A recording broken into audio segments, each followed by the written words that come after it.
നിയമസഭാ തെരഞ്ഞെടുപ്പിന്റെ വോട്ടെടുപ്പ് പൂർത്തിയായപ്പോൾ പാലക്കാട് ജില്ലയിൽ ഏറ്റവും കൂടുതൽ പോളിംഗ് ശതമാനം രേഖപ്പെടുത്തിയത് ചിറ്റൂർ മണ്ഡലത്തിലാണ്. ചിറ്റൂർ മണ്ഡലത്തിലെ LDF സ്ഥാനാർത്ഥി വി മുരുകദാസ് അമൃത വാർത്തകൾക്കൊപ്പം ചേരുകയാണ്. പോളിംഗ് ശതമാനം ഏറ്റവും കൂടുതൽ രേഖപ്പെടുത്തിയ മണ്ഡലമാണ് ചിറ്റൂർ. അത് LDFന് അനുകൂലമാകുമെന്ന വിശ്വാസമുണ്ടോ?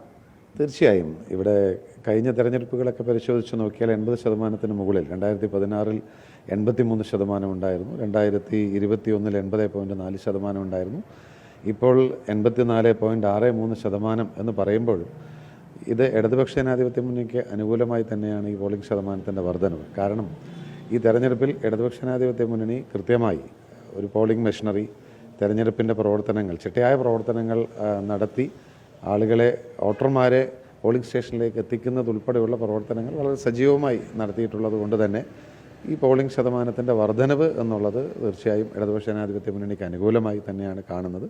മാത്രമല്ല, ഈ വർധനവ് എന്നുള്ളത് SIR ഒക്കെ വന്നതുകൊണ്ടുള്ള കുറേ മാറ്റങ്ങളാണ്. വോട്ടിൻ്റെ എണ്ണത്തിൽ കഴിഞ്ഞ തവണത്തെ 21-നേക്കാൾ കുറഞ്ഞ വോട്ടുകളാണ് ഇവിടെ രേഖപ്പെടുത്തിയിട്ടുള്ളത്. ഏതായാലും ആ പോളിംഗ് വർധനവ് വന്നിട്ടുള്ളത് ഇടതുപക്ഷ ജനാധിപത്യ മുന്നണിക്ക് അനുകൂലമായി തന്നെ മാറുമെന്നുള്ളതാണ് ഞങ്ങളുടെ കണക്കുകൂടൽ.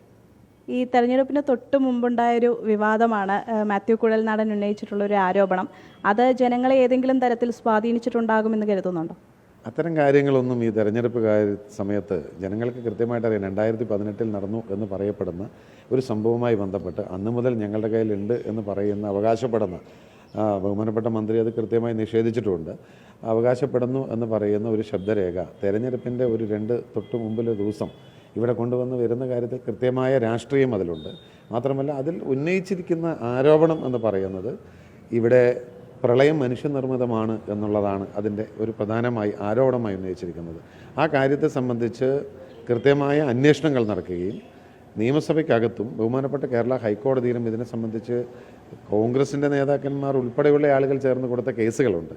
ആ കേസുകളിൽ കോടതി പരിശോധന നടത്തി അങ്ങനെ ഒരു മനുഷ്യനിർമ്മിതമായി ഒന്നും സംഭവിച്ചിട്ടില്ല എന്ന് കണ്ടെത്തിയ കാര്യങ്ങളുമാണ്. അപ്പോൾ അതുകൊണ്ട് തന്നെ അതൊന്നും തെരഞ്ഞെടുപ്പിൻ്റെ ചർച്ചാ വിഷയമോ രാഷ്ട്രീയ വിഷയമോ അല്ല. മറ്റ് കാരണങ്ങളൊന്നും പറയാനില്ലാത്തത് കൊണ്ട് UDF പുതിയ ഒരു സംവിധാനവുമായി വന്നതേ ഉള്ളൂ. ഈ നിയോജകമണ്ഡലത്തെ സംബന്ധിച്ചിടത്തോളം ഈ നിയോജകമണ്ഡലത്തിൽ കഴിഞ്ഞ 10 വർഷം നടന്നിട്ടുള്ള വികസന പ്രവർത്തനങ്ങളാണ് ഈ നാട്ടിൽ ചർച്ച ചെയ്തത്. 10 വർഷം മുമ്പ് മഴക്കാലത്ത് പോലും ടാങ്കർ ലോറിയെ ആശ്രയിച്ചിരുന്ന ഒരു ജനതയാണ്. അവർക്കൊക്കെ ഇന്ന് സുഗമമായി കുടിവെള്ളം കിട്ടുന്നു. ഇവിടെ കൃഷിക്കാവശ്യമുള്ള വെള്ളത്തിന് ആശ്രയിക്കുന്നത് പറമ്പിക്കുള്ളിൽ നിന്ന് വരുന്ന വെള്ളമാണ്. അത് മൂലത്തറ ഡാം 2009 പൊട്ടിയതാണ്. ഇടതുപക്ഷ സർക്കാർ അധികാരത്തിൽ വരികയും ഇടതുപക്ഷത്തിൻ്റെ പ്രതിനിധി ഇവിടെ നിന്ന് തിരഞ്ഞെടുക്കപ്പെടുകയും ചെയ്തതിന് ശേഷമാണ് അതിൻ്റെ പ്രവർത്തനങ്ങൾ ആരംഭിച്ചത്. അത് ഇന്ന് സുഗമമായിട്ട് പ്രവർത്തിക്കുന്നു. ഇവിടുത്തെ കനാലുകളുടെ സിസ്റ്റം, ഇവിടുത്തെ റോഡുകളുടെ സിസ്റ്റം, ഇവിടുത്തെ വിദ്യാഭ്യാസ സ്ഥാപനങ്ങൾ, ഇവിടുത്തെ തൊട്ട് കാണുന്ന നമ്മുടെ മുമ്പിൽ തലയുയർത്തി നിൽക്കുന്ന ഈ ആശുപത്രി 10 വർഷം മുമ്പുള്ളൊരവസ്ഥ എന്തായിരുന്നുവെന്ന് നിങ്ങൾ പരിശോധിച്ചാൽ, അന്വേഷിച്ചാൽ നിങ്ങൾക്ക് മനസ്സിലാവും. അത് ആ നിലയിൽ നിന്നൊക്കെ മാറി തൊട്ടറിയാവുന്ന, അനുഭവിച്ചറിയാൻ കഴിയുന്ന ഒരുപാട് വികസനങ്ങൾ കഴിഞ്ഞ 10 വർഷത്തിൻ്റെ ഇടയിൽ ഇവിടെ നടന്നിട്ടുണ്ട്. ഏതാണ്ട് 3035 കോടി രൂപയുടെ വികസനമാണ് ഇവിടെ നടന്നത്. ആ വികസനമാണ് ഈ തെരഞ്ഞെടുപ്പിൽ ചർച്ച ചെയ്തത്. ഇവിടെ UDF തെരഞ്ഞെടുപ്പ് പ്രവർത്തനത്തിൻ്റെ തുടക്ക സമയത്ത് ഒരു വികസനവും നടന്നില്ല എന്ന് പ്രചരിപ്പിക്കാനാണ് ശ്രമിച്ചത്. അത് ജനങ്ങളുടെ ഇടയിൽ ഏച്ചില്ല. കാരണം എങ്ങോട്ട് തിരിഞ്ഞാലും അവർ നിന്ന് പറഞ്ഞ സ്ഥലത്ത് പോലും ഈ 10 വർഷത്തിൽ നടത്തിയ വികസനത്തിൻ്റെ സാക്ഷ്യങ്ങളുണ്ടായിരുന്നു. അപ്പോൾ അതുകൊണ്ട് അതിനെ മറികടക്കാൻ വേറെ സാധിച്ചില്ല, ജനങ്ങളുടെ ഇടയിൽ അത് ഏൽക്കുന്നില്ല എന്ന് തോന്നിയപ്പോൾ ചില തന്ത്രങ്ങളുമായിട്ട് വന്നതാണ്. അതൊന്നും ഈ നാട്ടിലെ ജനങ്ങൾ മുഖവിലയ്ക്ക് പോലും എടുത്തിട്ടില്ല എന്നുള്ളതാണ് സത്യം. മറ്റൊരു വിഷയം എന്ന് പറയുന്നത്, BJP സ്ഥാനാർത്ഥി ഈ വോട്ടെടുപ്പിൻ്റെ ആ ദിവസം തന്നെ താങ്കൾക്ക് വേണ്ടി വോട്ട് അഭ്യർത്ഥിച്ചുകൊണ്ടൊരു Facebook പോസ്റ്റ് ഇട്ടിരുന്നു. ആവശ്യം പിന്നീട് അദ്ദേഹം അത് തിരുത്തുകയൊക്കെ ചെയ്തിരുന്നു. അത് ഏതെങ്കിലും തരത്തിൽ ബാധിക്കാനുള്ള സാധ്യത ഒന്നുമില്ല. അത് നമ്മൾ തെരഞ്ഞെടുപ്പിനെ, ഇടതുപക്ഷ ജനാധിപത്യ മുന്നണി തെരഞ്ഞെടുപ്പിന് നേരിടുന്നത് കൃത്യമായ രാഷ്ട്രീയം പറഞ്ഞുകൊണ്ടാണ്. മറ്റുള്ള ആളുകൾ എന്ത് പറയുന്നു എന്ന് നോക്കിയിട്ടല്ല. BJPയുടെ സ്ഥാനാർത്ഥിയുടെ ഒരു പോസ്റ്റിൽ അങ്ങനെ വന്നു എന്ന് പറയുന്നു. അദ്ദേഹം അത് പിൻവലിച്ചതായും തിരുത്തിയതായും പിന്നീട് അതിനെതിരെ കംപ്ലയിൻറ്റ് കൊടുത്തു, ഹാക്ക് ചെയ്തു എന്നൊക്കെ പറഞ്ഞതായിട്ടാണ് ഈ വാർത്തകളിൽ നിന്നും നമുക്ക് മനസ്സിലാക്കാൻ സാധിച്ചത്. അതും ഇവിടുത്തെ ആളുകൾക്ക് കൃത്യമായ രാഷ്ട്രീയമുണ്ട്, അവർക്ക് കൃത്യമായ ബോധ്യമുണ്ട് കാര്യങ്ങളെ സംബന്ധിച്ച്. അതുകൊണ്ട് അതൊന്നും ഇതിനെ ബാധിച്ചതായിട്ട് നമുക്ക് കണക്കാക്കുന്നില്ല. അങ്ങനെ അപ്പോൾ വോട്ടെണ്ണൽ ദിവസവും പൂർണ്ണമായ ആത്മവിശ്വാസം ഇതേപോലെ തന്നെ ഉണ്ടാവും എന്നുള്ളതാണ്. തീർച്ചയായിട്ടും. കഴിഞ്ഞ കാലങ്ങളിൽ 10 വർഷക്കാലത്ത് കൃഷ്ണൻകുട്ടിയേട്ടൻ്റെയും ഇടതുപക്ഷ മുന്നണിയുടെയും നേതൃത്വത്തിൽ ഈ നിയോജകമണ്ഡലത്തിൽ നടപ്പിലാക്കിയ വികസന പ്രവർത്തനങ്ങളാണ് ഞങ്ങൾ ജനങ്ങളുടെ മുമ്പിൽ വെച്ചത്. അത് ജനങ്ങൾ സ്വീകരിച്ചു എന്നുള്ളത് തന്നെയാണ്.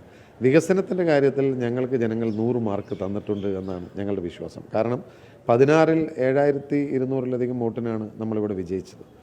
അതിനുശേഷം നടന്ന വികസന പ്രവർത്തനങ്ങൾ 21-ലേക്ക് എത്തിയപ്പോൾ 33,878 വോട്ടിൻ്റെ വിജയം നമ്മൾക്ക് തന്നത് വികസനത്തിന് തന്ന മാർക്കാണ്. ആ വികസനം 21 മുതൽ 26 വരെയും അതേ ഗവൺമെൻറ്, അതേ ജനപ്രതിനിധി, അതേ രീതിയിൽ തന്നെ തുടരുന്നു. അതുകൊണ്ടാണ് നേരത്തെ 2000-ലധികം കോടി രൂപയുടെ വികസനമാണ് 21 എത്തി നിൽക്കുമ്പോഴെങ്കിൽ 26-ൽ എത്തി നിൽക്കുമ്പോൾ അത് 3035 കോടി രൂപയായി. അപ്പോൾ എല്ലാ മേഖലകളിലും ഒരു സമാനതകളില്ലാത്ത വികസനം നമുക്കിവിടെ നടത്തിയെടുക്കാൻ സാധിച്ചിട്ടുണ്ട്. അതിന് ജനങ്ങൾ എല്ലാ സമയത്തും നമുക്ക് കൃത്യമായ അംഗീകാരം തന്നിട്ടുണ്ട്. ആ അംഗീകാരം തന്നെയാണ് നമ്മുടെ ആത്മവിശ്വാസം.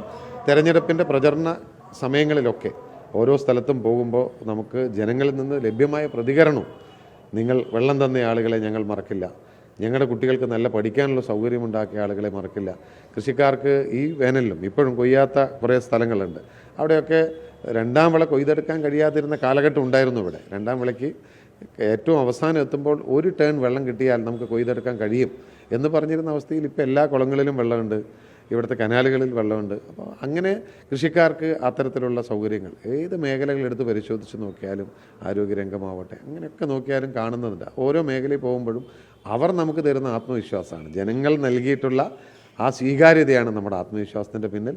അത് കഴിഞ്ഞ തെരഞ്ഞെടുപ്പ് കാലഘട്ടങ്ങളിൽ നമുക്ക് 10 വർഷമായി കിട്ടിക്കൊണ്ടിരിക്കുന്നു. ഈ തെരഞ്ഞെടുപ്പ് സമയത്തും അവരിൽ നിന്ന് അത്രയും സ്നേഹം നമുക്ക് ലഭ്യമായിട്ടുണ്ട്. ആ ആത്മവിശ്വാസത്തിൽ തന്നെയാണ് നമ്മളിരിക്കുന്നത്.